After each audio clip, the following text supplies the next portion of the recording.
Hey guys, welcome back for another episode of The Suited Shootist.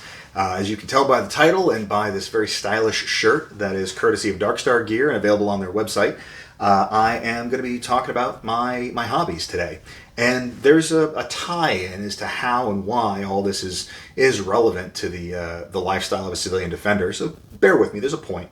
If you want to pick up the shirt, you can get it at Darkstar. The discount code SUITUP does work for it. Not that I get anything off that, but Tom is just a solid guy who wants to support the channel. So please go support him. He makes awesome gear. And yeah, so that's my little plug for Darkstar. Haven't talked about them for a while, and they need a little love. And aside from that, if you haven't subscribed already, go ahead and do so. Obviously, it helps the algorithm, the subscribe, the like, the bell icon bit, and the comments. So by all means, engage at your leisure and as much as possible, because I really do appreciate all the new subscribers coming in. Love you guys. Welcome. Thrilled to have you. And if you are getting a lot of use out of the channel, the Bespoke Solutions Facebook page is something else that is a resource that a bunch of people have been getting mileage out of.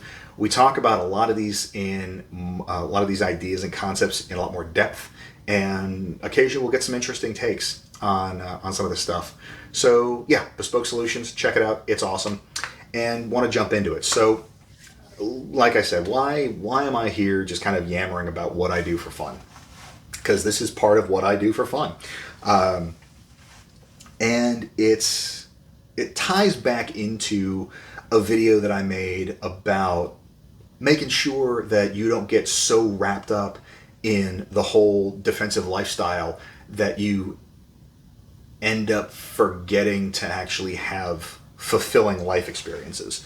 Because unchecked, it's kind of easy to end up kind of going down the Travis Bickle side of the spectrum to where this becomes an all-consuming obsession. And at the end of the day, while all of this is very important information and potentially life-saving information, you got to make sure that the balance is still struck. So that's where this comes in. Chris Seipert, who is the newest instructor over at Citizens Defense Research, in one of his recent interviews, was talking about how learning new things stimulates the brain, and not only do you have the sense of accomplishment of acquiring this new tasks, this new skill set, and the accomplishment that it gives you, but it's good for the mental agility. It keeps things sharp. I'll see if I can find some supporting documentation for that and put it down in the comments. But there's definitely a benefit to it, just in terms of overall brain health and brain chemistry. The other part of it that I found is, with the variety of different interests that I have, it helps to stave off burnout as well. Because if you hyperfixate on something for any period of time, it's almost like taking your favorite song and just listening to it on repeat. Every single time it starts being a little bit less meaningful, a little bit less significant, and then it kind of gets to a point where you're just sick of hearing it and you don't want to deal with it anymore. And so it's good to have various outlets, because what I've found is, if I find myself getting frustrated or disinterested in something, it's like, okay, well, like, the whole bartending cocktail thing isn't really holding my attention anymore. Let me go ahead and obsess a little bit about my coffee. Because that's one of those things that I kind of geek out on a little bit. It's funny enough, it's actually a shared interest that Tessa over at Armed and Style and I have talked about. Because for some folks, they just want to put the thing in the thing and push the button and then get coffee. I like to have a little bit more active involvement in it. So I like the ritual of the grind to, whether it's like a Chemex pour over or the puck preparation for espresso and all of that. It's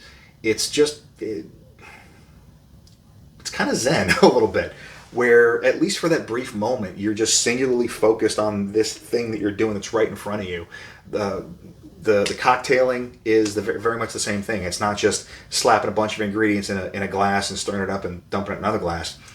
So it doesn't necessarily matter what the thing is. You know, I've got friends for whom it is an instrument. I've got friends for whom it's gaming. I've got, you know, friends where it's woodworking and things like that. But having those outlets allows you to always have something that is fresh and kind of a new productive source of dopamine on tap.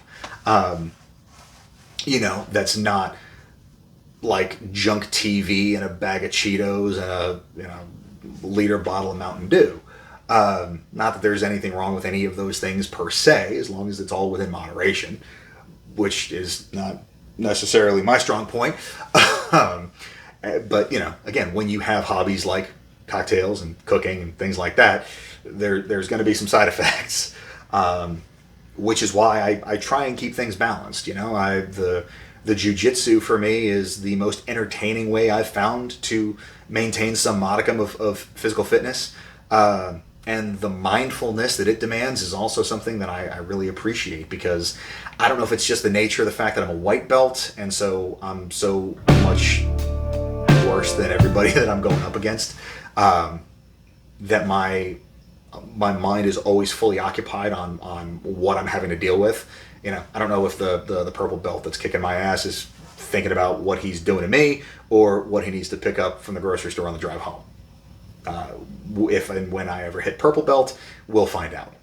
But that's the whole thing, is that while the self-defense elements they're obviously important. You know, this is potentially life-saving information and skills. But at the same time, if it goes unchecked, it is very easy to inadvertently find yourself, you know, in this kind of very all-consuming Travis Bickle-esque mindset, to where you're kind of forgetting to live the life that you're trying to defend. And so, you know, having a variety of interests is beneficial.